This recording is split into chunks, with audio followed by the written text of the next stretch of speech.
с нашими коллегами. Сегодня у нас в гостях Кейс Донкерс.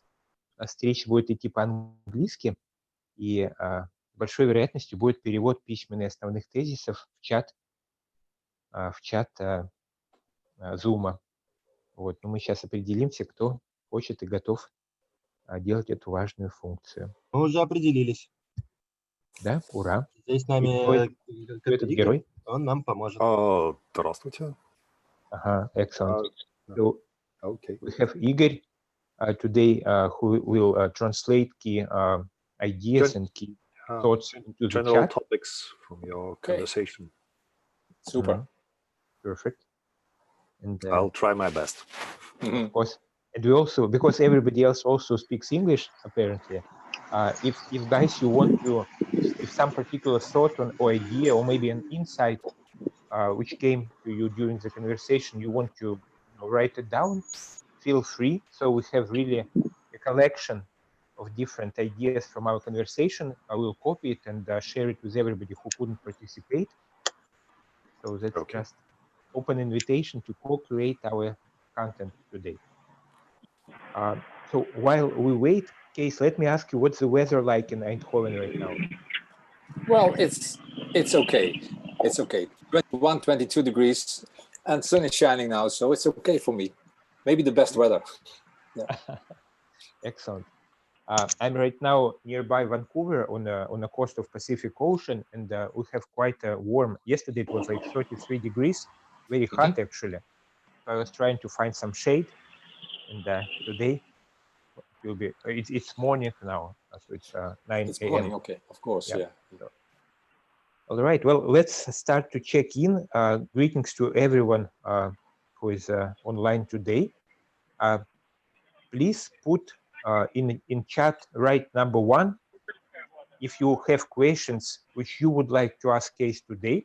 Just put number 1 in the chat, so we'll see how many people are interested to ask questions.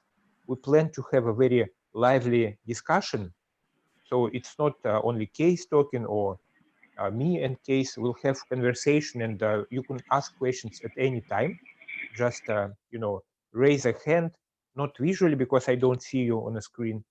You can there is an electronic hand you can raise so everybody could see it, or just right, or just start speaking, and we'll stop and give you opportunity to ask your question or make your comment. And I will also ask questions to the audience, everybody who is today online. And also, Case, I suggest if you want to be an interviewer and ask us questions about our experience, feel free. So it's a two-way or polylog two-way conversation. Okay. Anyway. Okay, good. Let's start. In this, let me quickly introduce who Case is. I'm sure many people know you, of course, from your presentations and your participation in prior forums, but also there are a lot of new people. So for me, Case Donkers is the city maker with a capital T. When I learned about Case experience, I was flabbergasted. I was really surprised. It was 6 years ago in 2014. I read a couple of articles about your and your team experience in Eindhoven, how you transformed the city. And we were starting our processes in Ijevsk, and it was like, wow, somebody has gone the full way from taking the city at the bottom of a cycle and taking it to the top of the cycle, real transformation. And so my colleague, Daria Zhukova, who is a co-founder of Living Cities, she said, we need to invite Case to our first Forum of Living Cities, which happened in 2014. And ever since, Case became a dear friend and a great colleague. And we did many interesting things together, including the European Forum of Living Cities and many other projects. And Case is a person with, I would say, free spirit, who not only sees the world as a wave, and maybe you will share your metaphor about surfing, which is very inspiring, how we can surf the waves of life. But also, Case is a great professional. He has been a member of the board of the ISACARP. It's an international organization for urban planning and development. He has been one of the co-founders and co-organizers of Dutch Design Week, which is the main event in the Netherlands and one of the main in Europe and in the world on topic of design, different types of design. It's a big event which attracts tens of thousands of people all over the world to Eindhoven, the city Kees, I guess we'll talk mostly about. And Kees also has done a lot of different projects he will share, I'm sure, which touch on intergenerational dialogue, creative spaces and creative communities, creative industries, architecture, urban design, and many other things. So Kees is a very humble person, but if you look deeply, you'll definitely see a lot of interesting ideas and experiences. So feel free to use today's space for asking questions and sharing your ideas and asking Kees sort of feedback. Sorry for such a long introduction. Kees, thank you very much. Well, tell us how life has been this year for you. How Eindhoven is doing through the pandemic. What's going on?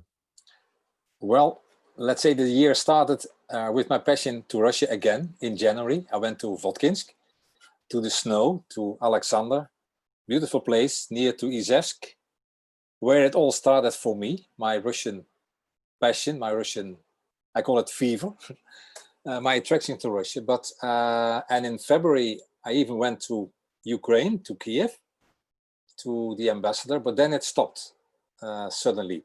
And of course, we were locked at home for, let's say, 4 months. And now it's getting better and better step by step. But now it's getting critical all over Europe because a lot of people use the space that they get maybe a little bit too much. So it's dangerous at the moment, but it's okay.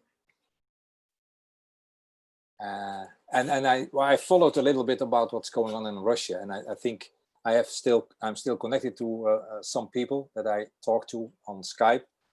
I even do a project with somebody, but I found out about what's going on in Russia, what people think about what's going on in Russia. But I see that it's a little bit, how to say, it's a little bit later what's going on in Russia. It's what started here, it's 1 month later, it will be the same in Russia, let's say, or 2 months later. So it's like a wave that's going around the world to different countries. It's interesting from the perspective of urban design and all the sort of city development projects you've done. How do you see this pandemic will affect the way people build connections and develop communities and develop cities with respect to what has just happened with many countries in the world? Are there any changes, or it will be all the same as before? Well, for me, I had an interview in February in Kiev only about this topic with a magazine. And I told them, not knowing what was going on, what was happening, what was in the near future. At that time, I said, well, I think communities are maybe more and more important, because if you have a lockdown, the smallest community could be you and your partner, or you and your family, your close family. But it could also be if you needed some help, because if you are getting older, you need some help from your neighbors. So then this small entity could be a small community with you and your neighbor. And I told them, because people ask me, do we need to go and outside the city, live outside in the countryside? I said, no, I don't think so, because what has happened in all these cities, how they are connected, how you can go there, it's important to create or to have these kind of communities.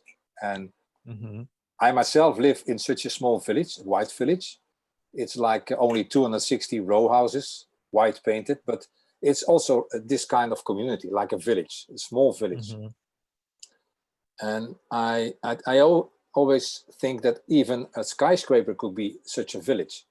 If people live together in one building, and they could live together and share, take care of each other. So take care of each other and share. And that's also a project I did with Russian students in 2015. It was called 60 plus and 30 minus. It was the idea to reuse an empty place in the city, an abandoned building like an empty school, or an empty factory, or even an empty church in the Netherlands. We have a lot of empty churches, beautiful buildings. So I did a project with students to reuse an empty school for this purpose, to create a community of people to live together. And I think this kind of communities could be a solution for, well, when it's getting worse, let's say, when you need to lock down in a small community to take care of each other, also in different generations. Yeah. This is beautiful what you said. I wrote it down in my computer now. Yeah. Every family could be a community. Every skyscraper could be a community. Yeah. And the main principle is care and share, or share and care. Yeah, exactly. This is so beautiful because it gives a totally different perspective. That city communities is not a bunch of people who go and do something good. It's also, of course, part of it. But it's on every scale, from a family, or as you said, a small group of people, to a building, right, or a block on a city street. And so, what does it mean for you? And you put a slide with new communities. What does it mean for your community, and how to build communities? How have you done it in your life? What are the main sort of principles which you used or observed? Thank you. Well, to start at the end, I found out that we have these ingredients in our culture. Let's say in my culture, when I was young, I was born in 1950. So in 1968, Woodstock, or in 1969, the Woodstock Festival was there. And there was a big shock, cultural shock in, let's say, creating communities. Freedom, no rules at all anymore. It was from order into chaos. But also in the Russian culture, we have this. These thoughts about kommunalkas, of course, you think very negative about it, but it was a beautiful solution, let's say, at a time when there was a lot of poverty, to share at one level, one floor, to share one bathroom, one kitchen. Of course, it was forced, but it was a solution to take care of each other, or to share at least space. And I think those two ingredients from my culture and from Russian culture, we put together with Russian students in this new idea of this reused empty school. And for me, it showed for me a way to think about for the future, to learn from the past, to learn from our different cultures, and to mix it in a way to take out the best ingredients to create something new. And I still would like to live this way, but I found out myself that it's hard to create such a dream, let's say. But it's still there. Right. So I like to inspire. This what you see here. I like to inspire young people to think with me this way, to take out these elements in my thoughts, but because they are my professors, they tell me about future, and what I learned from them is the way they think, and I would like to inspire them with what I found out in my life, in my 40 years career. What you see now, for instance, is a place that young people, young designers built their own working and living space inside an empty factory hall. 10 young designers hired this place and built their own offices, their own working places out of leftover wood. And it's amazing to see what's going on there, this creative vibes that are there. And during the Dutch Design Week, you can see the results of what they are creating there. So it's a beautiful picture for me about what you can create. So it's called Collaboration O. And what you see here is that during this Dutch Design Week, you have a sort of sensor in society, in our Dutch society every year, to sense what's going on. So it's like taking temperature about life, about society, and about new ideas from a new generation. And for me, it's about learning from these ideas and share it with other people. So that's why I'm happy that you organize this kind of exchange of ideas to inspire other people to learn from each other and to take care of each other and share. And that's what you see now. We were able to present these ideas to our minister, the beautiful woman in the center of this picture with the blonde long hair. She used to be our minister, and we were able to be one of the 10 chosen people, let's say one of the young designers from our group, to present these ideas for a new manifest, we called it, for 2040, to create space, to take care of each other. We called it Wise City. because we are known as a smart city, because in Eindhoven we have a lot of technology left over from Philips.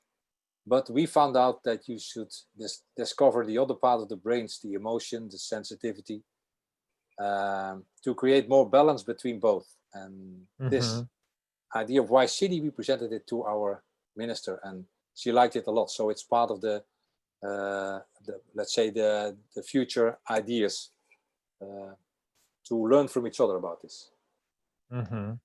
It's interesting. I want to focus on two words. You said the space and then learn from each other. Yeah. So the principle share and care is very important, but also share and care and learn. Well, maybe learning is part of sharing, of course.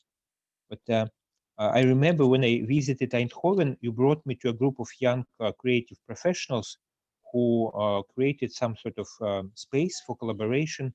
I don't remember whether it was a church or just some other building, but there was a long table and lots of interesting discussions. I even fell in love with one of those young sort of professionals. And but tell me, the space, how important is space for creating communities? Well, in 2005, I was able to reuse a small empty church for starting up a studio to work with students, because I got a job, besides my job for the city as an urban designer, I got a job for the university in 2000 to work together with students. So I became a sort of professor for 1 day in a week for 8 years. And it was amazing to work with graduate students, a number of 15 each time, to learn from their ideas. And I didn't want to do this in my office. I wanted to do this in this little church that also was meant to be demolished. But I was able to convince the new owner, a social housing company, to hire this or to use it for some years, for 5 years, to start up a creative studio for young designers, not only to work there, but also to live there. So 4 young designers who became famous nowadays, after 10 years, 2015 or 15 years even, they were able to live there also. So this creating and using this beautiful space of an empty church was very inspiring for them to live and work, but also for me to have this weekly day with students. And it shows, I guess, that there are a lot of opportunities nowadays to work together with young people, to learn from each other, and to use space for this. And maybe this is the place that you meant, but there are more creative spaces. I call them breathing places in my city. Leftover places, empty factories that the city allows to be used by young students to start up their own companies during graduation and after graduation. That's why I call it breathing places, like having a nest, let's say. I would like to ask a question to everybody on the call, dear colleagues and friends. Could you also write in our common chat, what are the breeding places or creative places or places which are home to the different communities which you know in Russia or abroad? It could be like some, the Vinzavod type of creative industries, or anything else, maybe in your city. So if you could write examples of those breeding places, places for collaboration, which you know, please write it down. It would be very interesting to look at them and maybe share some of our experiences. I will share my personal experience.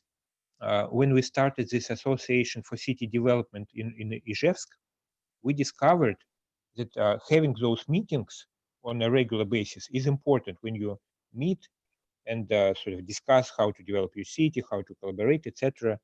But what was very important is to have a permanent space which we would feel is our home. It could be one room or several rooms, but the ability to come there anytime, to meet there for sudden meeting, and somehow it gives a sense of belonging, and also it gives sort of a space, a container for all the creative energy which could come up in any community. So it would be interesting to hear not only case, but also if other people want to comment in your life, in your sort of upbringing as a professional or as a civic sort of activist or creative professional, what were the places which supported your growth or the growth of your communities? Who would like to share? Please feel free to switch on the mic.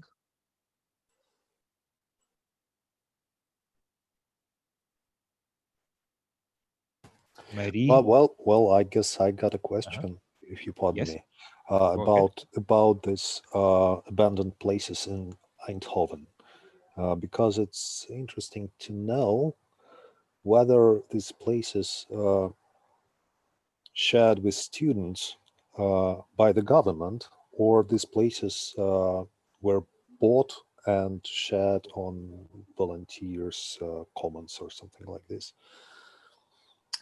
Both, let's say. We had a vice mayor at the time, Marianne Scheurs, a woman, and she was very inspired by this creative atmosphere, let's say.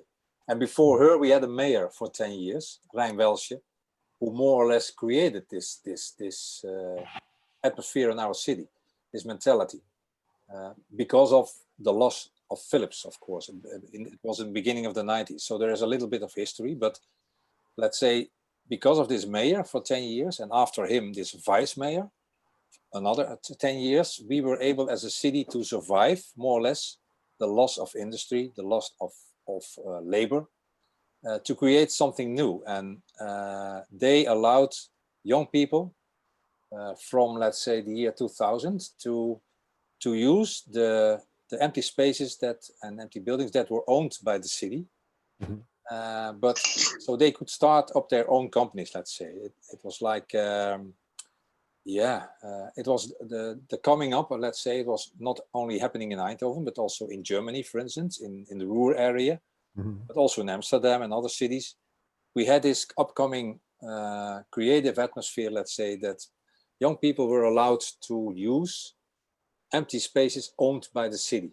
So it was like a new policy, let's say, to create this. But there were also, of course, a lot of young people that didn't want to rely on any owner.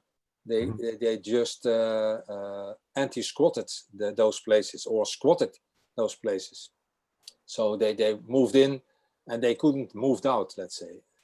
But then also the city made this policy about anti-squatting to prevent this by allowing young people to live and work with, let's say, 3 or 4 students or professionals in such a huge empty building, mm-hmm. to more or less to use the building, only a few rooms in the building, and they were allowed to do this for €100 a month, let's say.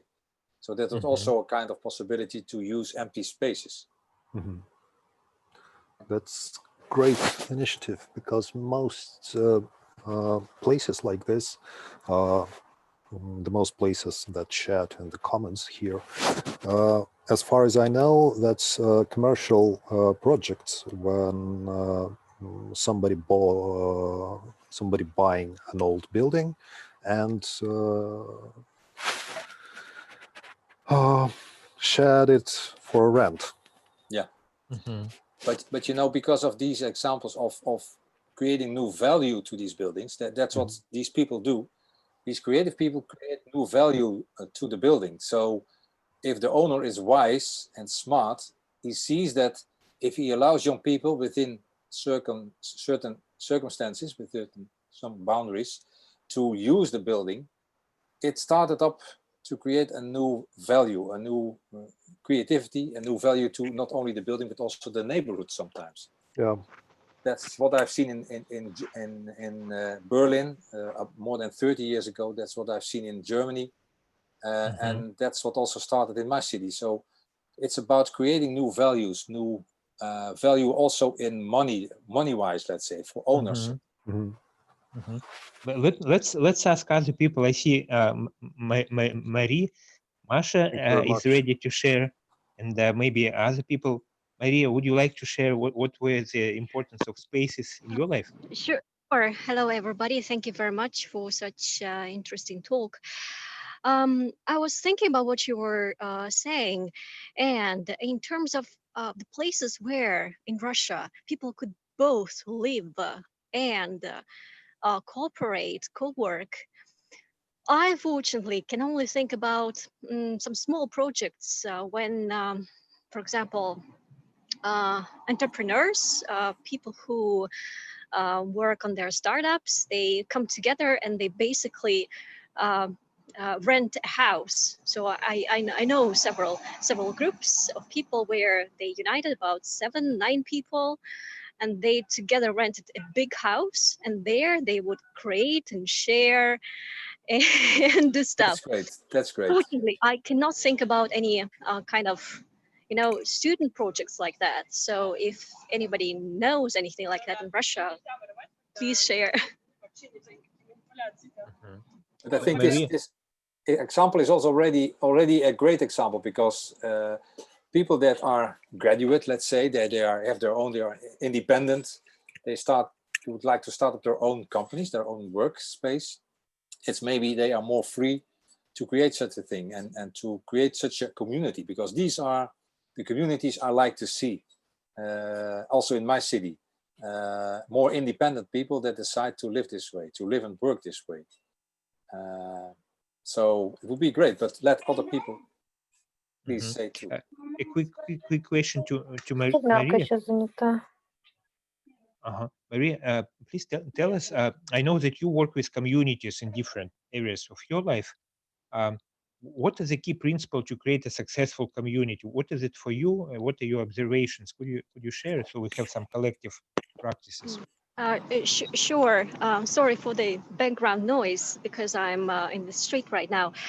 I do work with communities, but I work with online communities in actually not offline communities. So, and the key principles that I noticed for myself was the kind of the key idea, the key concept that unites the community around. It can be some kind of interest, hobby, like for example, studying languages, or it can be some professional aspect, like for example, right now we are developing a community of teachers of foreign languages.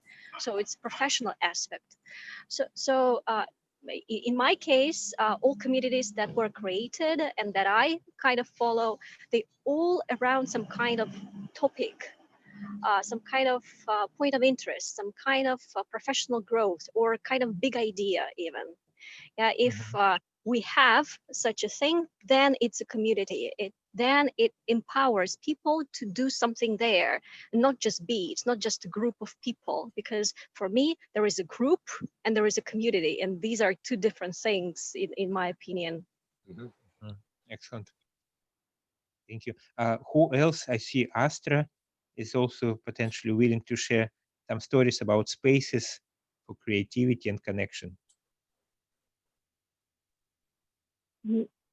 Good evening. Hi. Very happy to see you all. Actually, I feel that when I was young, maybe starting from 15 years old in Moscow, this community started to appear. They started from the Zavod and so on. But they were very much dependent on the founder. I felt like it was like pseudo community. It was mostly like a promotional project at that time, and still it is very much dependent on the founder. The same as Strelka. What I feel very much strong at this one moment is what I faced up when I was in Italy. It was my first experience to work in the Impact Hub. And Impact Hub is really a community for me at this one moment, through my experience, what I felt. They developed the projects. It was in Sicily, in Siracusa. They are taking the city as it is, and they penetrate in it with all the possibilities we have with people around. I was on the project of relational design at that one moment. It was my master degree. And I loved this feeling of penetration. There were people from all the different spheres of life. but everyone was interested to penetrate inside the same one thing. And this was the first time I felt the community exactly, not the group like the previous participant told.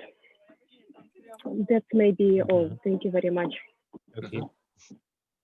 Thank you. I see Elena Khvalov, if she's online. She says, yes, I can translate. Elena wants to share, but in Russian, so I can translate. Elena, go ahead. Добрый день. Thank you. Во-первых, хочу поблагодарить нашего уважаемого гостя за то, что говорит о столь важных темах, которые мне очень близки. Okay, thank you very much, because you're talking about the topics which are very dear to my heart. Занимаясь созданием сообщества на протяжении долгого времени в Марокко, я столкнулась с рядом очень важных вещей, тенденции которых наблюдаю в разных сообществах по всему миру. For many years, I've been working with creating communities in Morocco, in Marrakesh, and I observed some trends which I think are common to many other countries across the world. Одна из тенденций, которая сейчас мне видна, это объединение по принципам не только среди людей, каких-то занимающихся определенными темами или говорящих на определенном языке, а объединение между этими сообществами по принципу взаимообмена. One of the interesting principles, it's not only like professionally based communities, but also interconnecting communities because they want to share and and exchange some goods, ideas, and something. Причем этот обмен происходит не только на уровне контактов или каких-то знаний, но и ресурсов.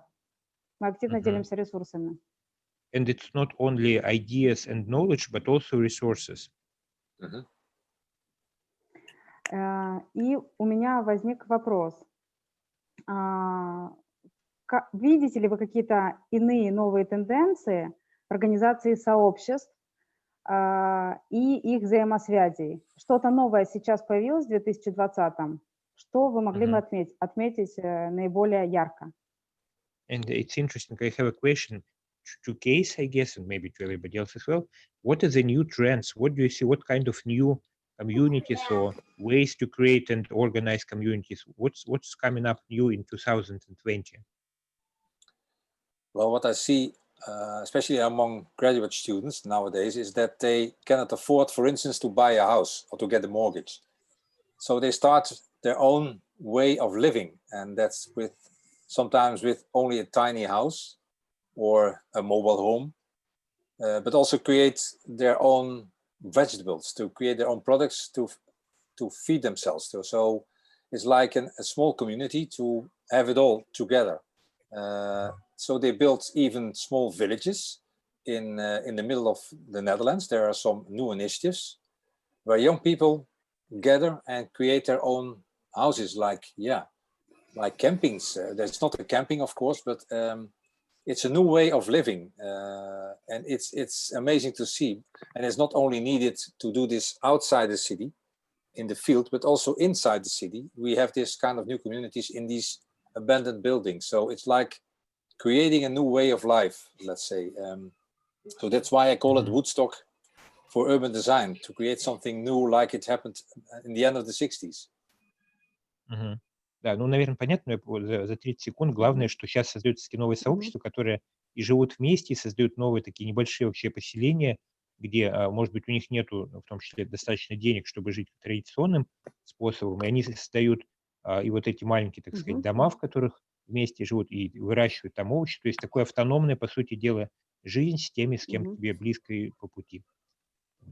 You also, in the end of the 70s, you had also the Club of Rome, it was called. So it was a number of people, very intelligent scientists that were thinking about the future of the Earth, let's say. And they had some recommendations how to deal with our own behavior, let's say. But they were too early. They were warning about what's going on with the world, but it was too early. And for me, right now, it's more or less the same movement, 40 years later or 50 years later, and with the knowledge of that moment, we try to do more or less the same, to create a new culture and to learn from this past. That's why I call it Woodstock for urban design. Да, ну, и вспомянул тоже про Римский клуб в 70-м году, который про устойчивое развитие начал говорить. И сейчас как бы тогда это было немножко преждевременно, может быть, не все понимали.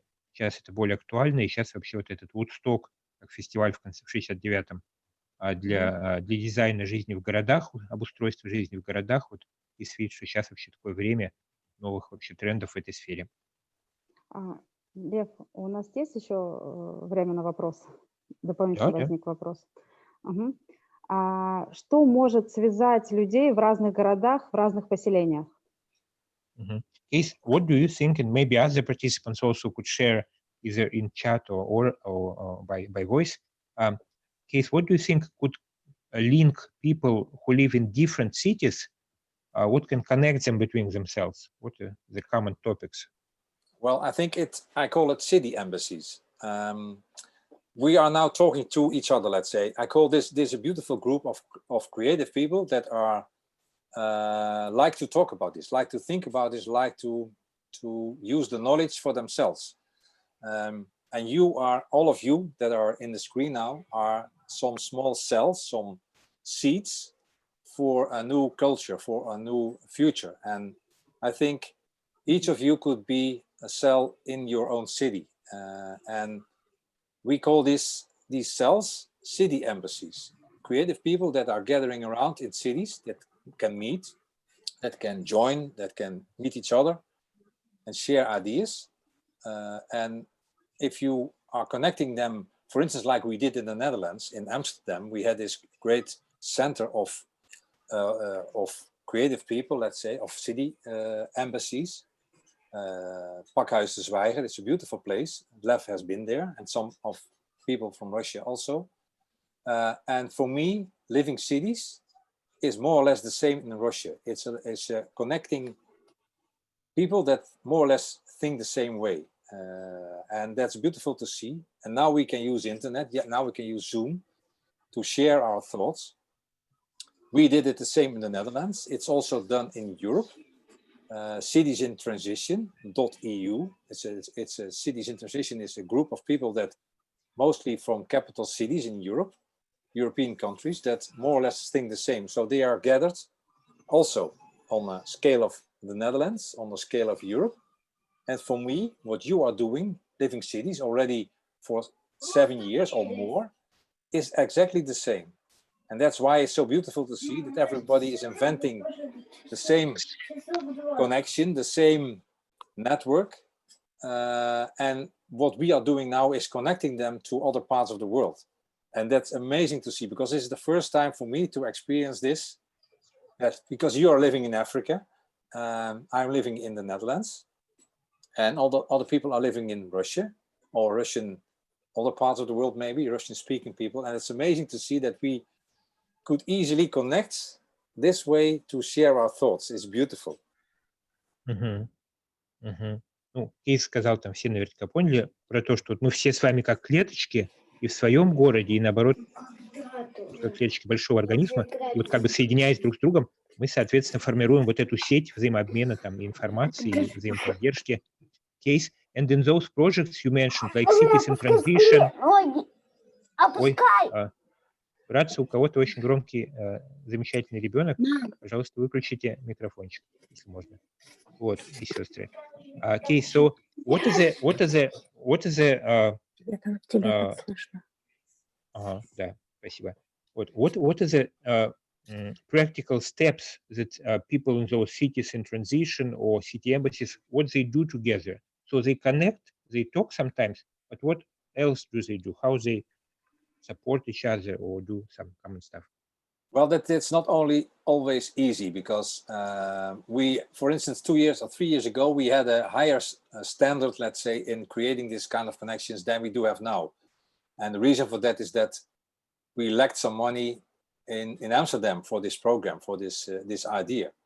So we have to convince politicians or people that are on the buttons of money we have to convince them about the value of this, but you don't need those people, because what I learned in my 40 years career is that you can also do it bottom up wise.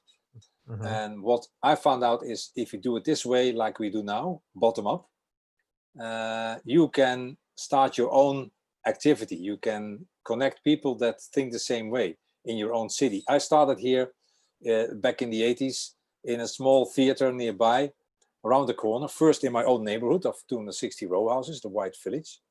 But then we became successful, and we continued in step 2 to discuss the situation in our city in an empty theater, or not empty, it was empty before. It used to be a porn cinema, then it became empty. Then we started to create a theater there, a small theater for movies and for well, like a theater. And Monday night we could use it for free to have this kind of discussions, to gather people, and it was always loaded with people, full house, let's say. So there was some anxiety. People wanted to discuss, and it were different generations, students, but also architects, but also politicians, elderly people. They came there to discuss only for 2 hours, and after 2 hours we had a beer in this bar, because the beer is also important, and that's the way we started bottom up to connect people. And I think you have to do this in your own situation, to decide and to think it over. But for instance, what you do in this different languages, like the Maria told us before, that other people that have the same profession, or more or less the same profession, like to gather and to talk about their experiences. I think you, Elena, I don't know in which situation you live, but if there are more people that you know that think the same way, you can start to come together, maybe once in a while, once in a month, on a Monday night, to discuss what's going on, to meet each other, although nowadays that's not so easy. But that's how we started, let's say, step by step, slowly. But if you are successful, then you can take another step. And having all these steps, can you get from the first floor to the second floor of your ideas, of your dreams? And that's what happened in my situation, in my city. So I think meeting people and at least talk it over. And sometimes you also can act like we did by creating some new spaces for young people to work and to start their own companies. That could be a second step. And sometimes you don't know about the next step, but you don't mind, let's say, because you are on this surfboard to the future. So, and you use the waves of what's going on in time to go somewhere. Let me quickly translate some key points, because they're important. Я чуть-чуть буквально, очень кратенько, самое главное только скажу, потому что оно важно, точно такой как бы передача. Кейс рассказывает про свой опыт, что они вот там еще 25 лет назад в своем городе, в Эйндховене, начали встречи, и они обнаружили, что вначале важны просто коммуникации. Они в старом театре, это был, так сказать, порно-кинотеатр, потом его превратили в театр, они сами вот там стали проводить всякие уже обсуждения просто насущных тем. Это было всегда переполнено людьми, потому что людям было важно пространство, куда можно прийти и поделиться с другими. Такой свободный микрофон, обсуждение общих вопросов. Но потом вот эти обсуждения, как бы, ну, назовем так, про разные вопросы, переросли в то, что возникло именно вот это ощущение общности у людей. Там было, ну, там, сотни людей со всего города приходили, и возникло некое поле идей, поле влияния. Они стали влиятельны и заметны в своем городе. Вот. И потом уже, когда стали в городе происходить процессы такие вот, ну, в материальном там плане, например, там хотели старые фабрики Philips'а сносить после того, как Philips в Азию переехал, вот, то уже вот эта группа людей, обретя вот эту сложность коммуникации, взаимосвязи между собой и вот это поле влияния, информационного влияния, там, других видов влияния, они уже стали актором в городском процессе, потому что у них как раз уже вот эта внутренняя сложность, внутреннее взаимодействие было проработано через коммуникации. Вот, и, собственно, кейс про это и говорит, что можно даже вот в распределенных сообществах, которые сейчас в разных городах, можно начинать, например, с того, что раз в месяц, там, по первый понедельник, условно он сказал, встречаться, вот, обсуждать что-то, возникают связи, возникает доверие, и со скоростью доверия потом уже шаг за шагом, и не всегда с одной скоростью, иногда как бы жизнь вносит коррективы, и у кейса есть такая метафора, что идеально плыть по волнам жизни, как бы как на серфе, да, то есть мы все время ловим вот эту волну, I'm talking about your surfing metaphor. Yeah. Мы ловим вот эту волну, иногда как бы мы вверх, иногда вниз. Но если мы удерживаем вот этот баланс в динамических обстоятельствах, в том числе в построении вот этого комьюнити, сообщества, то как бы то жизнь как бы жизнь за нас. Вот так, кратко. Извините. Вот case, back to you. Yeah. I see that people are writing, Marie writes, totally agree. And Tatiana also wrote that exactly it's by creating the energy field through communication. You create this commonality and foundation for the community. If anybody else on the call wants to share your experiences which are relevant to our discussion, feel free to, you know, join in the conversation. I can add a couple of words here, if I can. Talking about this common experience that is being created while we unite together and we work together, we do something together. This is very important, I think. I totally agree, because the main reason why I think people come to community is to be heard as well as to share, as it was told before.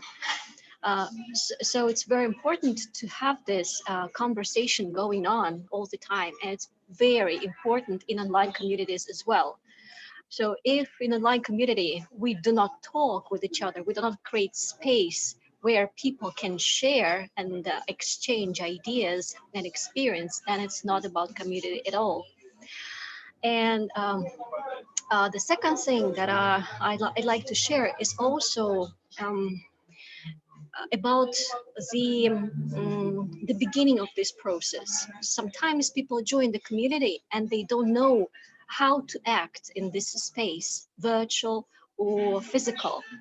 So I personally experience it right when I join the community and I have exact kind of rules, guidelines, what is expected here, and what is not really kind of welcome here. So kind of like rules and guidance, what I can do here and how I can bring benefit, be beneficial to this space, as well as to gain myself. So this is what I wanted to say. Well, maybe I can tell you something about how it started for me, let's say, because it is the theater, it's called Q Cafe. Q Cafe, Q to talk about quality, and cafe to do this in a cafe atmosphere. It started with a sort of schedule, let's say. It was only 2 hours. First hour was about 3 or 4 people to present something, presentations, but then we had a moderator to connect those people to start a discussion. So the second hour was meant to start up the discussion between the 3 or 4 speakers. But then, step by step, more people got involved and more people from the audience took part in this discussion. So it was a slow, let's say, entrance of the importance of the meaning of the audience, the people that were listening. But you don't need to act, of course. You don't need to ask questions. You also could be only listening, let's say. But then at 10 at night, we stopped at 10 o'clock and we said, now we go to the bar, because then you can continue.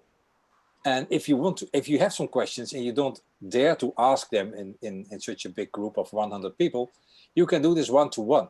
Or you like some other people that share your opinion, or that you like to meet. So there's a beautiful mix of intentions, let's say, to talk it over.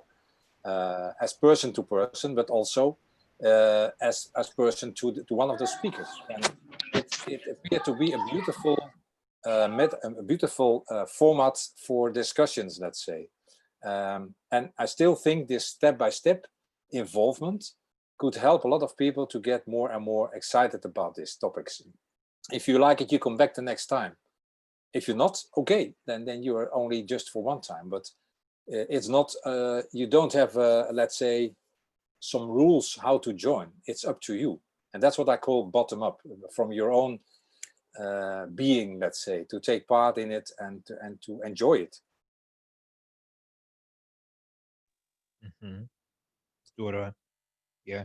I'll also quickly share just this whole process.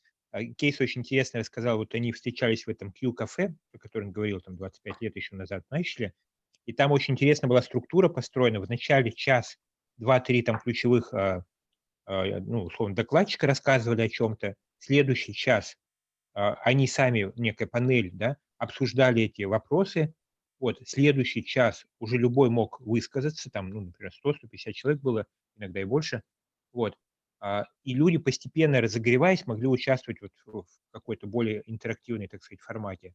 Потом в 22 вечера они шли в бар, и там уже можно было еще более свободно пообщаться, либо в группах, либо один на один.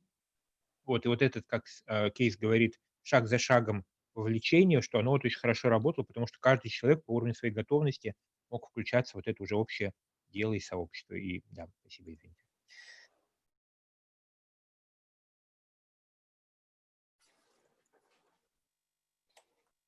Well, interesting. I would also like to ask everybody to put number 1 in the chat if you're a person who is easily sort of entering the discussions and sharing his ideas.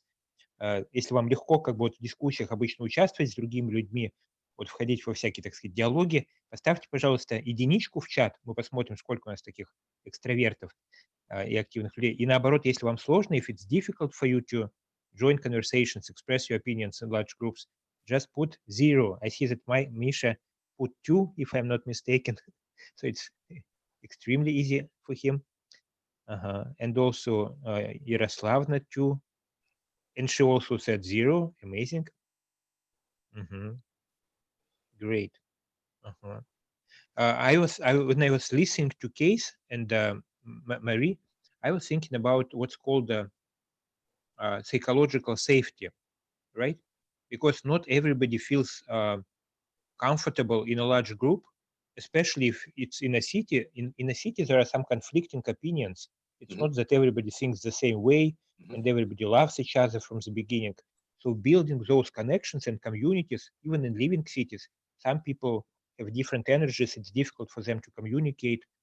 So creating the safe space, from my experience, is very, very important. When people feel that coming to this community, they will not be attacked.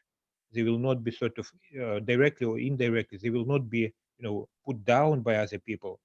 And I think that successful communities, they share on one hand transparency, so they're sincere, they talk things over, but they do it in a very psychologically safe space. I think it's very important, because otherwise people don't open up and they tend to, alienate themselves even more, or don't express their creative energy, doesn't flow if it's unsafe. So the safety in Russia, at least, it's not very popular topic. People don't think about it because we used to survive. So psychological safety looks like a luxury, but it's very, very important.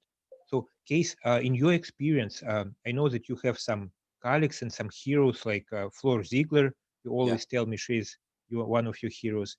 Can you tell me what makes people successful community builders, and how we, me, Marie, everybody, Misha, Tatiana, how we can become, maybe some of us are, but how we can become even more successful in building strong, powerful communities? Well, what's so special about Floor is she's a bit like you. I call her the mother of what's going on in the Netherlands about city makers, the mother of city makers. She has this beautiful combination, because she is a mother, 3 beautiful children, grown-up children, but she's also a beautiful connector, let's say. So she likes to connect people. She's warm-hearted, she's open-minded, and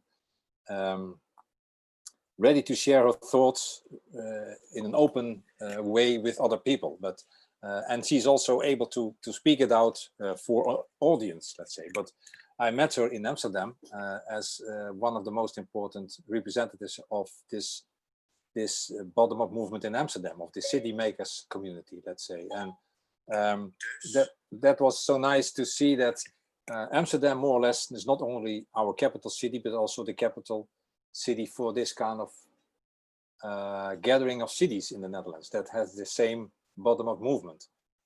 And for me, Floor appeared to be, well, as I called, the mother of this movement in the Netherlands. And that's why I was so happy to take her with me to last year or maybe 1 year ago to Moscow for the first time, because I was always talking about my passion to go there more than 60 times now.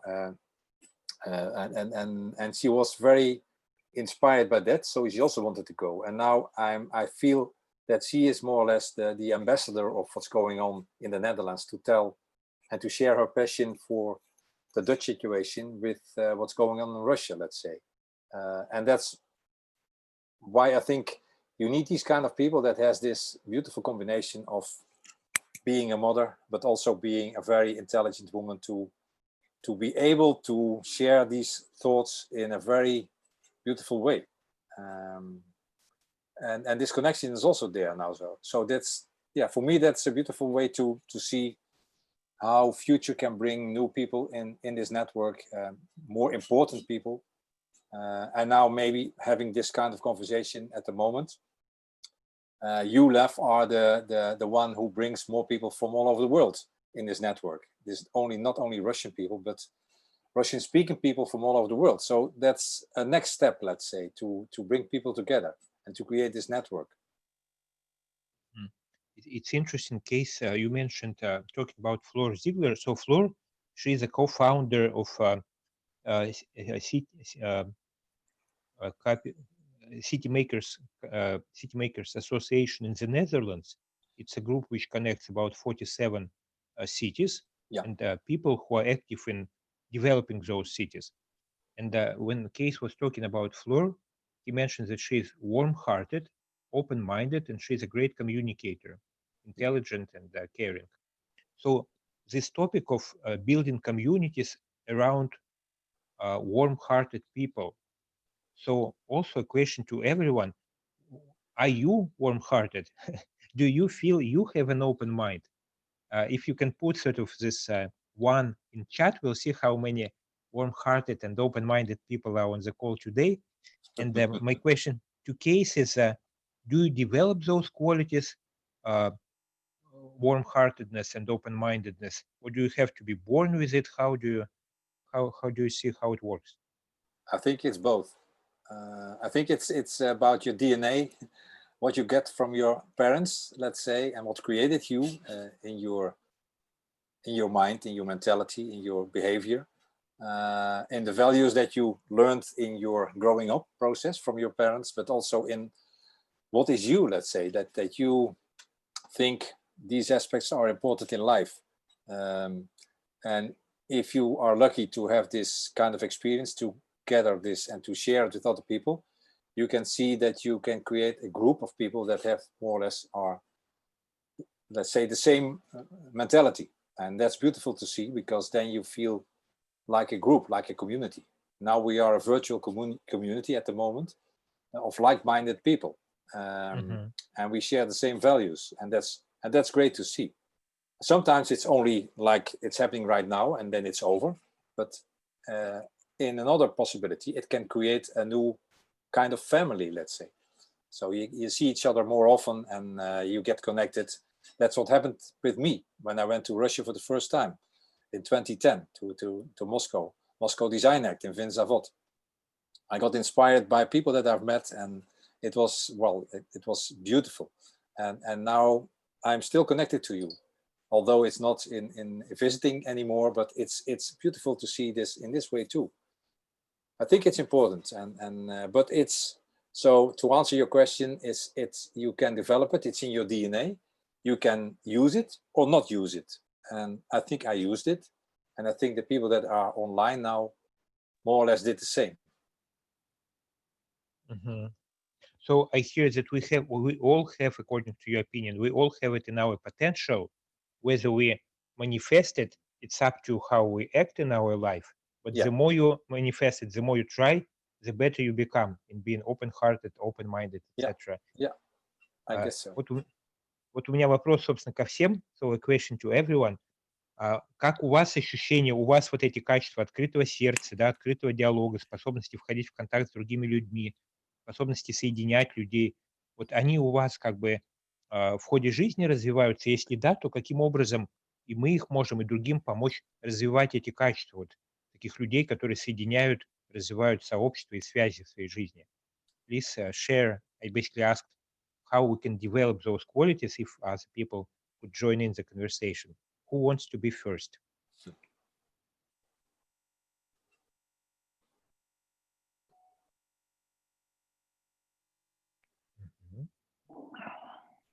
If I feel guilty talking the first all the time, so I'd like to give the floor to somebody else. No, why? It's good. Well, I'll try to be short. I hope I am that kind of person, but I always think that it's better for somebody else to tell me. If somebody else tells me that, then I'm certainly am this kind of person. So I hope I am. As to how to develop and or whether it is something that I was born with, well, I would agree that it's both sides, but still, I think everybody can develop this skill. Being open-minded, being really have really high communicative skills. What I think is important here, it's two processes. First, trust and ability to create trust. And the second thing is being able to be vulnerable. So I'm not perfect and I can make mistakes, and I'm okay accepting these mistakes. And if I can let myself be vulnerable, and then if I can trust all of you here, then I think I can be open-hearted and everything else. Okay. Excellent. Excellent. Yeah, Who wants to continue? beautiful. Thank you very much. It's very beautiful. Tatiana? Can I add, Lev? Oh, Astra, please. Okay. Yes, yes. I'm sure that inside the community, when people are in this energy of creating, it's a magic kind of energy which starts to evolve. And when even something what was on the board starts to materializing, maybe sometimes even in a better way. And to keep this energy in a flow, in my feeling, what's working inside myself is this feeling of unity with other people, not dividing myself from others. And maybe I'm wrong in English translation, but it's like not to evaluate people. По-русски, Лев, поправь меня, пожалуйста, безоценочность. Non-judgmental. Non-judgmental, I guess. Maybe yes. So when you do not evaluate always people, their words, you feel this synergy, and it's happening during our development inside life. And I'm sure that we can even change our program if we are changing our mind, having more and more experience. I'm not sure that I have a special gene of open-heartedness in my life, but I feel the way in which this gene can be grown inside my life. So it goes this way. Thank you. Beautiful.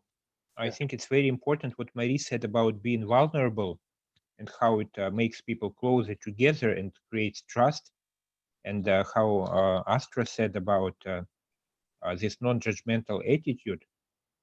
It's very, very beautiful, and it applies to both city communities and families alike, and the whole sort of countries. So it's interesting. We speak with Elena Khvalu and other people about creating this international community of creators, sort of living cities or living planet, and maybe it should be centered around some principles like open-hearted.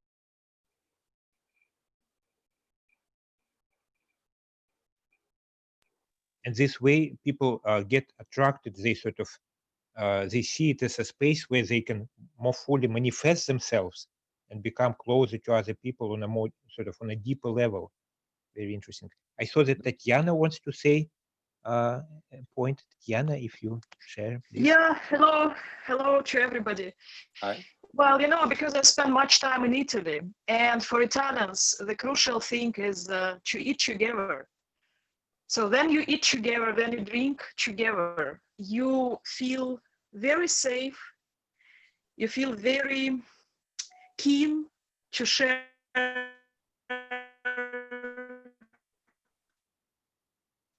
your ideas, your subjects.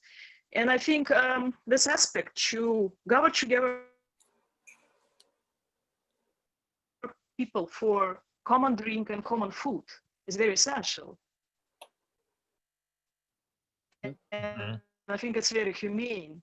Two things gather together people for the best in the best way is culture. It might be cinema screening, it might be poetry reading, it might be just reading a book together. It might be all the things connected with culture and food. So that is my obvious recipes of happiness.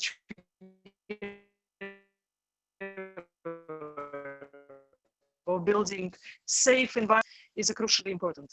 Yeah, that's it. Beautiful. Case, can you show us the picture with all of your students gathering around the table, like the Christ? Yeah, if you can.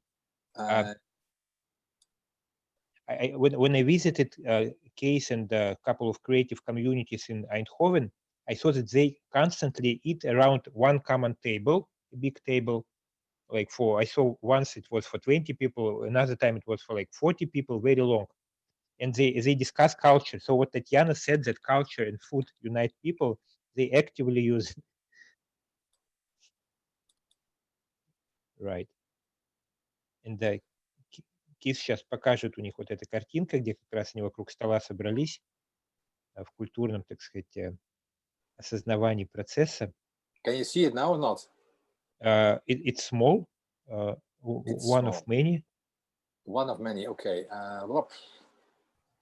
Okay, 1 second. I will show it. Okay. Plus. Well, actually, you can see this. Yeah. Okay. It's easy That's to the one. see this. Yeah. That's how it started for me. Let's say.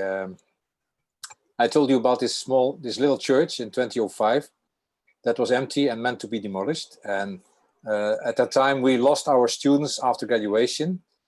During the Dutch Design Week already for 3 years, we lost them to bigger cities like Amsterdam and Rotterdam. So we lost our DNA.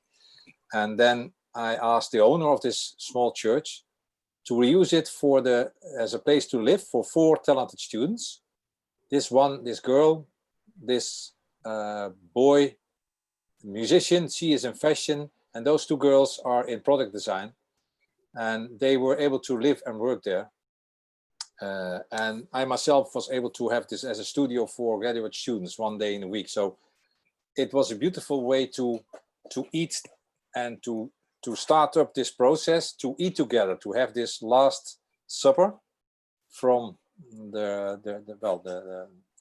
religious supper, let's say, to create a new supper for a new society, for a new generation. So, and that's what happened back in 2006, let's say.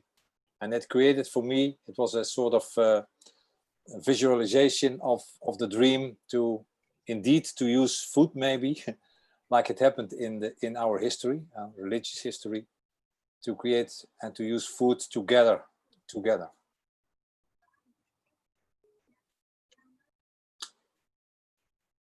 Are we still connected? Yes, of course. Okay.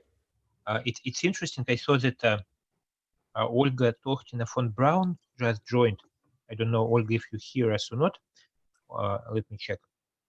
I'm here, yes, I'm here, but I don't speak English. Oh, you don't? Okay. I will translate.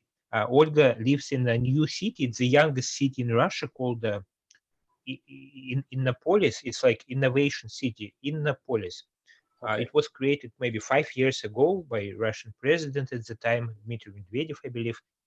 It's a sort of an IT hub. So it's also a smart city like Eindhoven. Okay. Ольга, можешь поделиться? Я просто говорю, что Иннополис, вот у Кейса город Эйндховен, это тоже такой умный город, там как раз инновации, образование, там, технологии, это вот прям то, чем город живет. И вот у вас Иннополис тоже такой молодой, как бы технологичный, айтишный город, и инновационный. А можешь поделиться, как вы создаете сообщество у себя?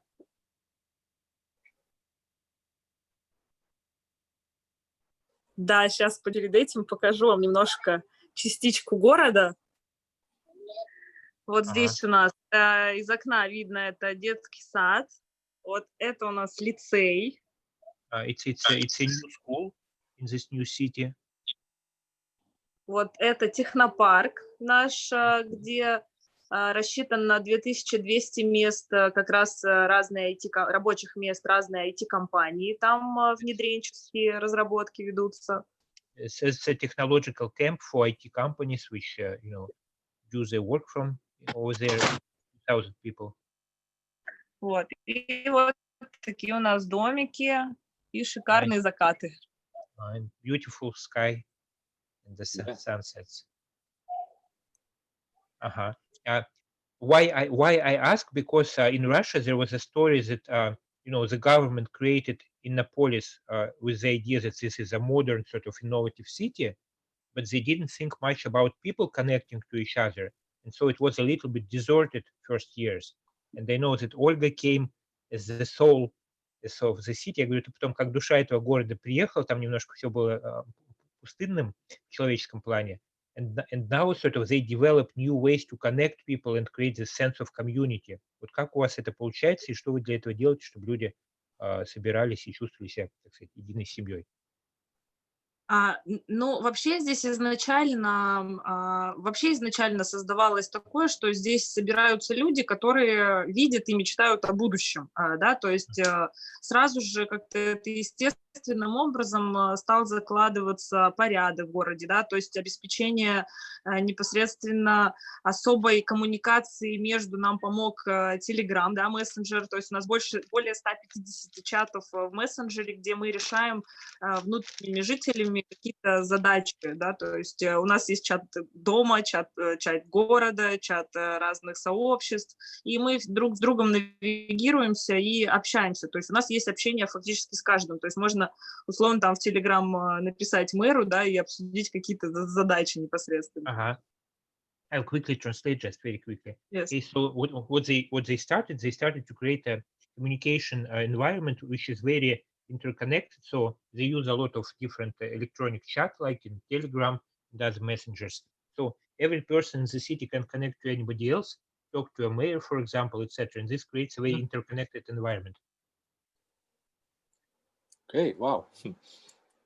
Да, также у нас создано изначально фактически, там не сразу с основания, да, когда стали проявляться волонтеры, да, некие герои такие города, у нас образовалось волонтерское движение как герои города, где мы просто можем помогать там совместно организованно пойти садить деревья, да, там обдумывать, как бы назвать там эту улицу, например, да, а какие бы мы хотели ценности зарождать, и разные кулуарные встречи, либо опросы просто мэрия там делает жителей, да, какие вообще версии могут быть там того или иного параметра, то есть коммуникация происходит с муниципалитетом, и соответственно, какие-то общественные процессы, да, там посадка деревьев и совместное поедание плова, например, да, вот такое, это что объединяет. Или запросил город, например, жители говорят, хватает земли, мы хотим там городской огород.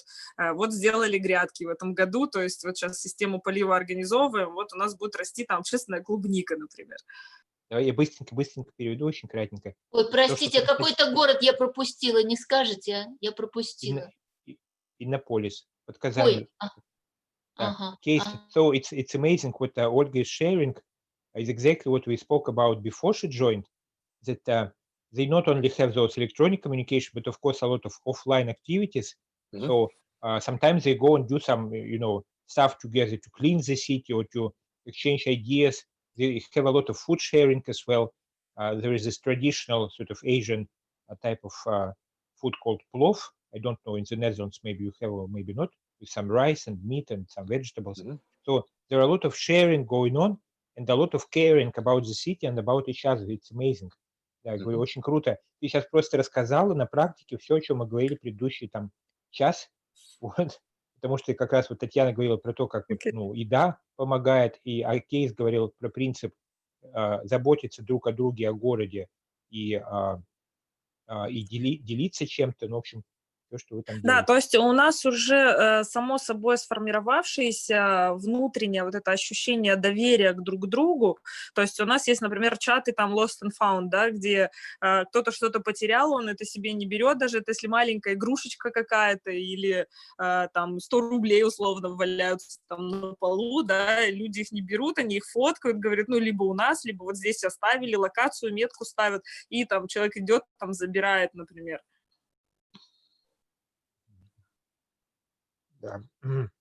So there is a lot of psychological also safety. People feel that the urban space is very safe. If you lose something, it will always be found.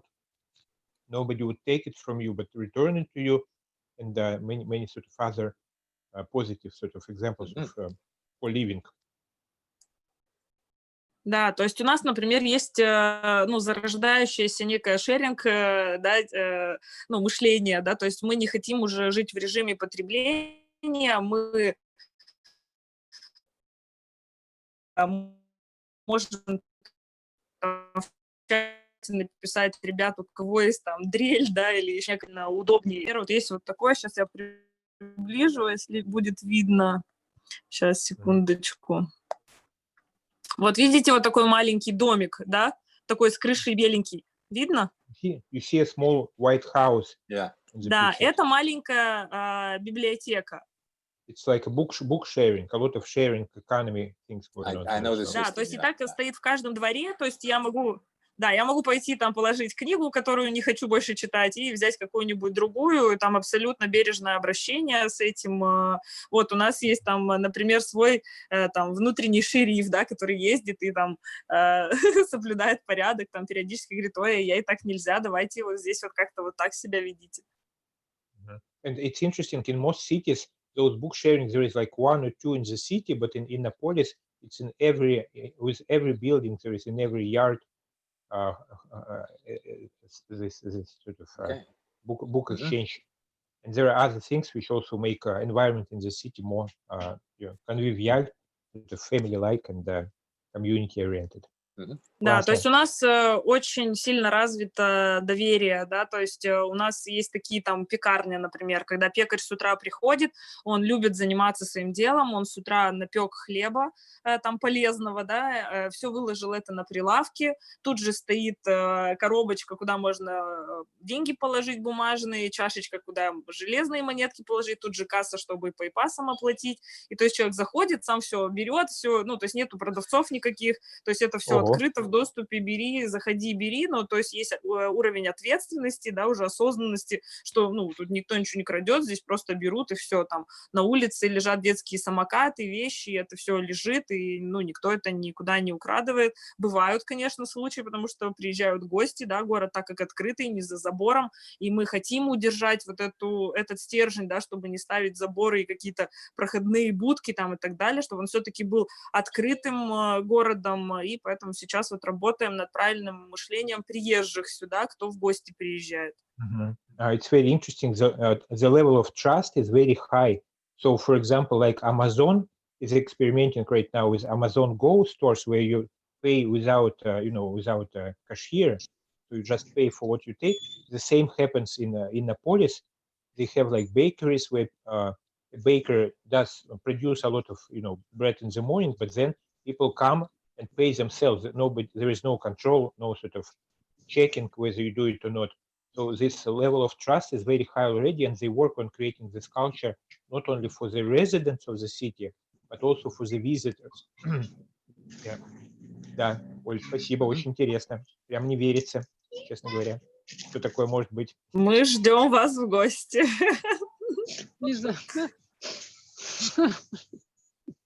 Окей. Да, спасибо, Гейс и Лев. Спасибо. Case, Olga said that they invite you to come over next time you're in Russia and visit Innopolis. I would love to, Yeah. but I don't know when the next time will be. Right. Guys, Thank you for the invitation. Who has any questions to the group or to Case? Please feel free to share. Who wants to be first?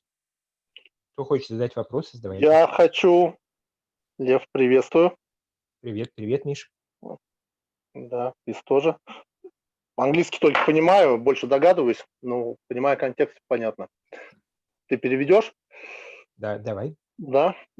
Сначала хочу просто отнестись к тому, что Крис сказал, немножко как у меня в голове синтезировалось. Просто говорили про доброе сердце и про открытый мозг. So first, I will speak in Russian. Lev will translate. First, I quickly want to connect to what you have said. You were speaking about open heart and open mind. Я вот слушая Криса, то, что я понимаю по-английски, вот у нас есть в Библии такой персонаж, называется Бецалель. И его именем названа даже Академия урбанистики в Иерусалиме. И вот сказано, что у него было мудрое сердце. So Michael lives now in Israel, and he shares that in the Bible, I guess in the older version of Bible, there is a character called Bezalel, and in Jerusalem, there is even an urban institute called after his name. Бецалель, да. Это первый архитектор в Библии, это после Вавилонской башни, который построил храм. Да. Я немножко извлекаю из теологии. He's the first architect in the Bible who created, actually, he's an architect like Case, like you. So he created the first temple after the Babylon, went. And also the Bible says about him that he had a wise heart he had. Да. Это просто, да, introduction, да, вводная. Вот мой проект — это еврейский квартал Санкт-Петербурга. Мне, во-первых, очень интересно услышать мнение Криса как именно как урбаниста, как ситимейкера про еврейский квартал в Амстердаме, какую он роль играет. Вот. И мне очень понравился термин вот именно «мудрый город», потому что мы для своего квартала тоже именно взяли термин именно не умный, а мудрый. И у нас это очень проявилось в предыдущих интеракциях в создании комьюнити. У нас вот оказалось, что есть мудрые люди, но они, как говорится, кто понял жизнь, тот не спешит, они довольно бездеятельные. И есть у нас такие смарт-люди, которые очень активные, но вот это создает немножко другие проекты. И вот очень интересно, как у Криса именно получается свести именно, или получается или не получается, да, то есть свести больше мудрость города, чем его там какую-то, ну, вот эту смарт-составляющую. И что является этим драйвером. Так. Okay, so Michael asks two questions. Number one, he is one of the founders of a project called Jewish Quarter in St. Petersburg. So Jewish Quarter in St. Petersburg. Yeah. And it's a new project. It's not yet implemented. They're building it sort of from the scratch. And he wanted to hear from you if you know there is a Jewish quarter in Amsterdam. So if you know what was the impact of Jewish quarter in Amsterdam on the city life from the urbanistic standpoint, that's question number one. Question number two is about this wise and smart city, because Michael says they also came up wisdom city. What is different? Right. Smart city or Right. wisdom city. Right. They came to this idea of wise city because that's where a lot of depth and a lot of beauty. But they noticed that many wise people are not very active. So they're wise, but they're not active. And people who work around the concept of smart cities, they're usually very active, but they're not very, holistic, not very wise. So in your experience, how do you see those two polarities sort of interact, and how to create, society where there are people who are both wise and active and productive? Thank you. Well, to start with the last question, I call it sometimes the beauty and the nerd, let's say, because when I was in Novosibirsk, I experienced this for the first time. There were in Novosibirsk, you have also a lot of scientists. They even have a special part of the city built 50 years ago or 60 years ago to base them. And what you see there's a lot of intelligent people, but what you don't see is, let's say, beautiful people. And sometimes I see a woman as the representative of beauty, let's say. So that's why I talked it over there, visiting Novosibirsk for the first time. It was 2011. And I found out that sometimes you need the opposite. And we do have the same in our city. We have a lot of very intelligent, smart people, but sometimes they have lack of a part of their brains that fills in the other part, like sensitivity, or like the warm-hearted part, let's say, or let's say emotion. They are not able to show emotion. And what I found out about this is that, and we talked it over with students at that time, that we don't want to be this smart city, because then it's only focusing on intelligence, only focusing on smart equipment, on tools, let's say, or like technical tools like we are using now. But the other part of the brains is about emotions, about sensitivity, and you have to keep balance between both, because otherwise you are not completely human anymore.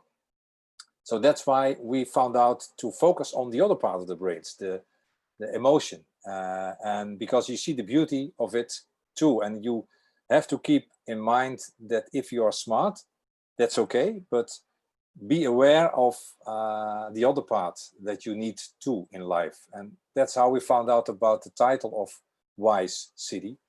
And well, to be honest, in our city, we did this project, and the girl that was more or less the representative of this idea of Wise City, she became very active, and she represented the whole idea to our minister. So we went together to The Hague, to the minister, and she presented it. So she was about beauty, she was about youth, she was about sensitivity, and she was able to show more or less, or showcase the other part, the wise part.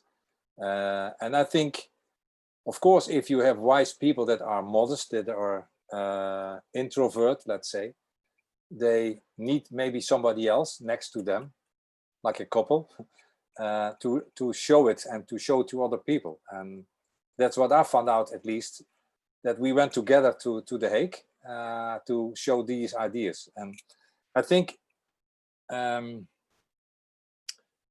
it's needed. I think it's and that's why our minister got inspired by this idea, and she made it into one of the 10 points of a new policy in the country, to be aware of not losing, let's say, emotion, not losing the human part of the brains. And well, that's how we try to reflect and to react on this and still become active, because we made even a book about this, a Wise City book, in the place where the Russian students stayed at that time. In 2015, they stayed in one empty school for a summer course, and we created a book about this, and it's called Wise City. So it's still more or less active, you can say. And your first question about Jewish quarter in Amsterdam. Kees, let me quickly make a very short summary, just in case not everybody fully understood. Ну, я очень просто, самое главное буквально скажу, что Кейс говорит, что действительно это крайне важная штука, удерживать вот эти полярности и создавать баланс.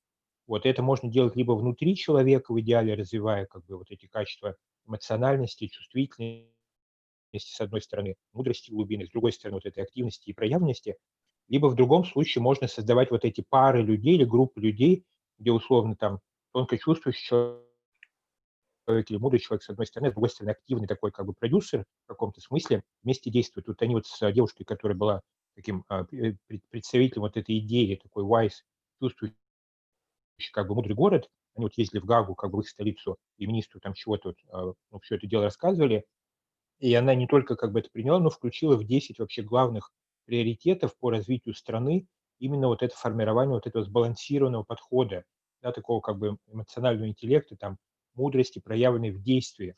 Вот, и, ну, тут остановлюсь, вот, и Кейс переходит ко второму, собственно, вопросу. Yes, please, go ahead.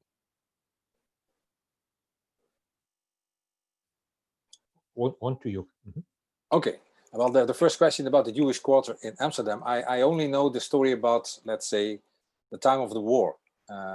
and not after it. I know it's very dear to a lot of people in Amsterdam, more dear than, for instance, I heard about Antwerp. I've been in Antwerp many times, and there it's a completely different quarter. And I don't know either about the Antwerp quarter, but I know from Amsterdam that it's dear to people, and it's about the community, let's say, community in the city, like a village, let's say, a village in the city. And I know for Dutch people it's very dear, but I guess it's also because of the war, because people wanted to protect and wanted to help and wanted to hide those people.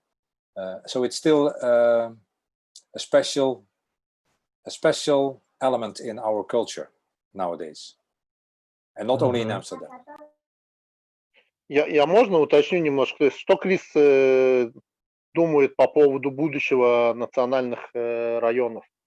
Ага. Там, может быть, в более широком понимании там, Да, да. национальность, там, так скажем, Ага. да, но вот именно как Case, некая... so, Там с Michael, прошлым мы уже Misha, понимаем, может ли быть у нас Ми- положительный опыт в формировании национальных кварталов? So, Michael is also asking, so the past is sort of in the past, but thinking about the future, what's your perspective?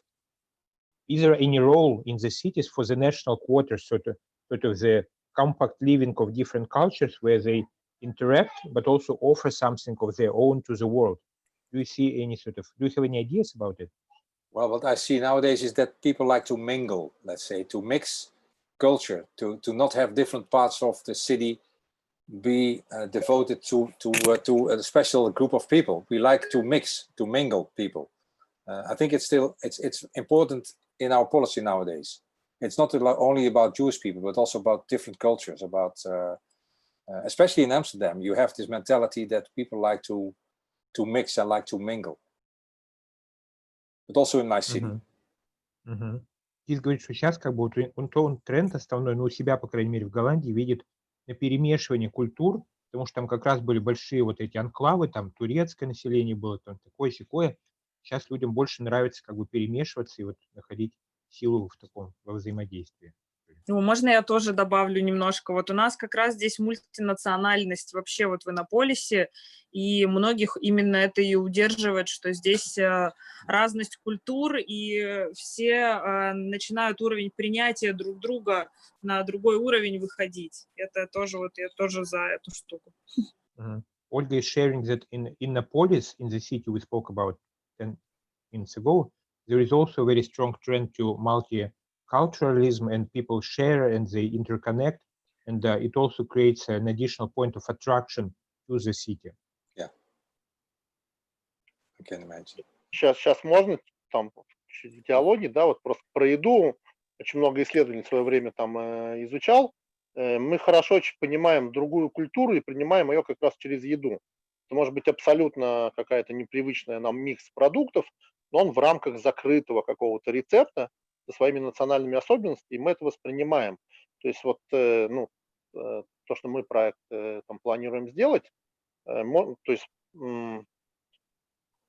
есть микс, когда мультинациональная кухня, да, но вот национальный колорит, он всегда сохраняется, и мне кажется, есть красота как раз микса разных культур, то есть не создание одной культуры, а микса разных культур с сохранением своей идентичности, такой групповой, да, определенной, может, она уже там не совсем национальная, а разных групп.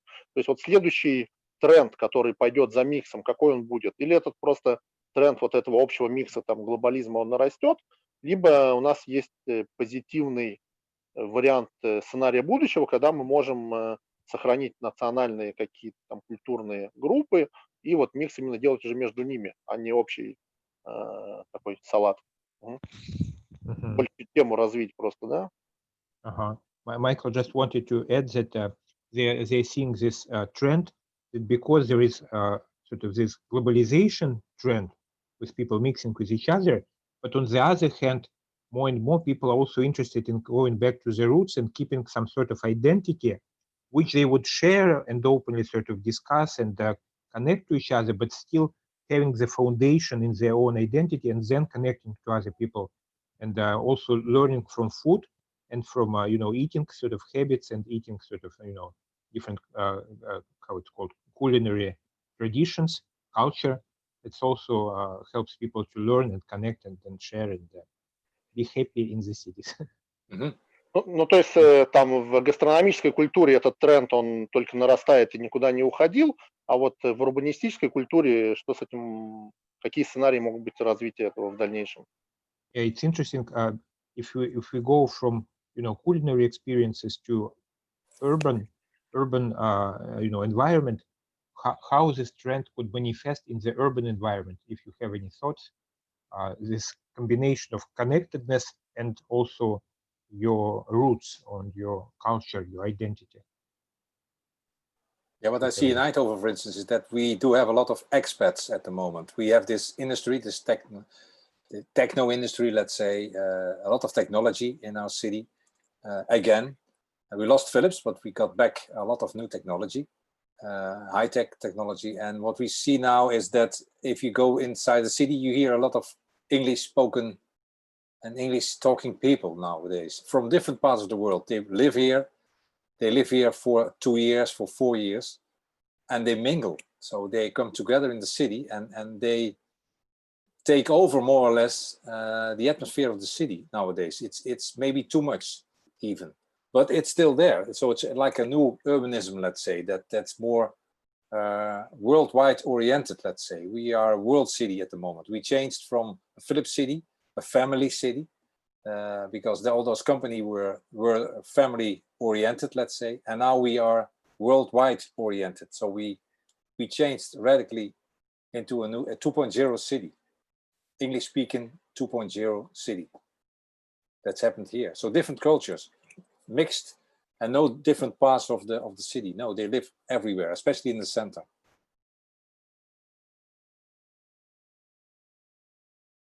But I think about it now. Now you are talking about this. I start to think about this too, because we also lost a little bit our DNA. That's what I found out. We are, well, in the peasant part of the country, let's say. We have the capital city, Amsterdam, Rotterdam. We call it Holland. So it's only province, Holland. It's not the country. But Holland used to be the guiders or the boss of the country.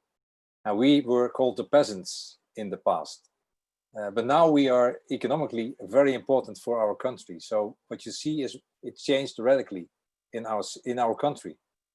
We are the city of the expats. We are the city of the multiculti. Different people from all over the world come here to live here and speak English. Интересно, да? Смотрите, вот здесь рассказывают, что Эйндховен, это часть Нидерландов, называлась Голландия, Холланд, как провинция большая. Вот и раньше это была провинция крестьян, а сейчас это провинция, город, по крайней мере, Эйндховен стал городом экспатриатов, то есть как бы сотрудников крупных компаний технологических, которые там приезжают и живут. Это сейчас во многом определяет всю культуру городскую. Может быть, Кис говорит даже больше, чем хотелось бы.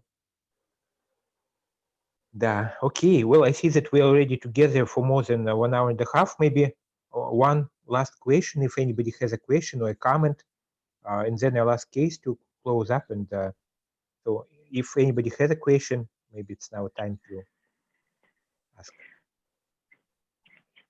Sorry, I have just a very simple question to Kish.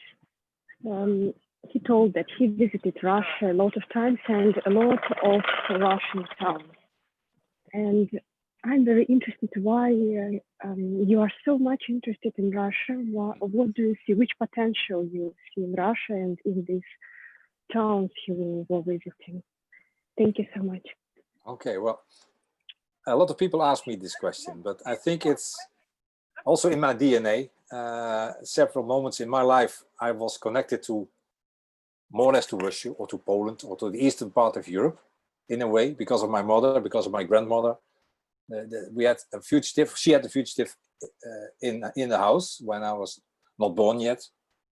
So there is a certain history in my family, but it's also in my personal history. When I was 11 years old, Yuri Gagarin went into space, so I got inspired by him. And more things happened in my life that were connected to Russia. But it's more about people. I told you about warm-hearted people. That warm-hearted, that word is very important. And what I found out when I went the first time to Russia was warm-hearted people. And the people that I've met, it was amazing to see. And so this first connection that was there, I couldn't declare it. It was not, I wasn't able to define it, but then I met people and I fell in love with Russia, with those people. From the first moment on, the first night in Moscow, on the Saturday night, it just happened. We went into a bar, a girl came on stage and at midnight, she was a DJ and she mixed vinyl records from my youth that I still have with music from nowadays. So we danced till 5 in the morning. And normally I don't do this. Once a year, not maybe twice, I don't know, not so many times, but we danced till early morning. It was amazing. So it was more or less a sign for me to, this was my entrance into Russia. But the people that I've met since then are warm-hearted, and that's maybe the best answer. So it's still there, and I love to go there. But I also love to speak to you now, although it's not the same as hugging and meeting and have dinner together. But maybe they will come, this time we will come back. I hope so. Beautiful, beautiful. Thank you, spasiba. Yeah. May I have a question? Yes, yes. Yeah. The connection is not very good, but thank you very much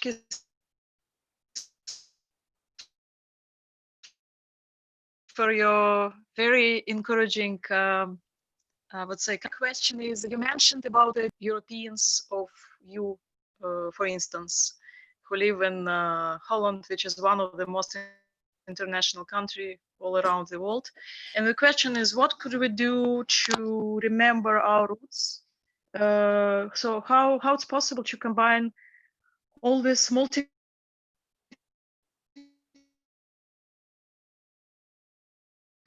attitude and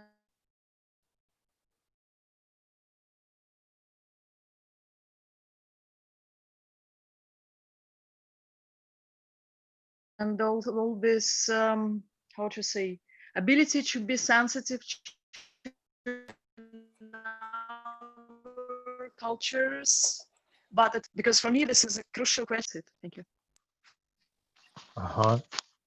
Case, did you catch a question? No, I couldn't hear. Татьяна, it was breaking, немножко прерывалось, половину примерно было слышно, но не все. Кейс просит, если можно написать и повторить без видео, может быть. Sure. I will repeat this question. My question was, sorry, I'm sitting in country house and finally within the green grass. So my question was, because we're all sort of multicultural people and we lived all around the world and we had different experience. And we have a special sensitivity for in our cultures. Do you hear me? Yeah. So, but at the same time, we're guessing where is our root. So where we are, who we are, and where we're going for. So, and for me, this is a very challenging question, how to recognize ourselves, being at the same time very open for multicultural ambient. Yeah, that's it. I guess the answer is be yourself. What I found out is I meet a lot of people that are themselves. They well, of course, they are from a culture, different culture, but for me, that's on a second level, let's say, to learn more about them, how they have their opinions and so on. But the first thing is important is how you talk to each other, how you meet, and then I guess your country is not so important. Of course, you will learn from each other, and you see beautiful elements from your culture. But for me, it's more about the openness and the way people share their ideas and talk to each other and have dinner together, indeed. So, well, for me, it's not important if people are from Russia or from US or from Southern Europe or from Norway, for instance. It's not important. Of course, there are different cultures, but I guess it's more important the way you act and be yourself. Thank you. So if I understand you correctly, you mean more about to be cosmopolitan, to be the citizen of planet, to share the common human values, right? Exactly, Rather than to exactly. be to belong to a certain culture. Okay, yeah. I mean, Yeah, this yeah. is what I feel very strongly for last 10 years. Yeah. Thank you very much. Thank you for your conversation. Thank you. You're welcome. Ну что, всем огромное спасибо. Thank you very much, Case, for today's discussion. I'm sure we'll meet again. And I suggest if you can switch on your mics and just share your appreciation to Case with your voice, the real energy, and would be great now. Case, thank you very much. Thank you too. Thank you. That was really Fantastic. inspiring. Thank you. Thank you. Thank you, Thank you. guys. Thank you all. Thanks a lot. Thank you. It was quite interesting. Good. Thank you very much. See you later. Okay. Bye-bye. Oh, have a nice evening. Yeah. Bye-bye, guys. Thank you. Thank you. Bye-bye. Everybody. Stay connected if you Спасибо want to. всем. Thanks. Спасибо. Спасибо.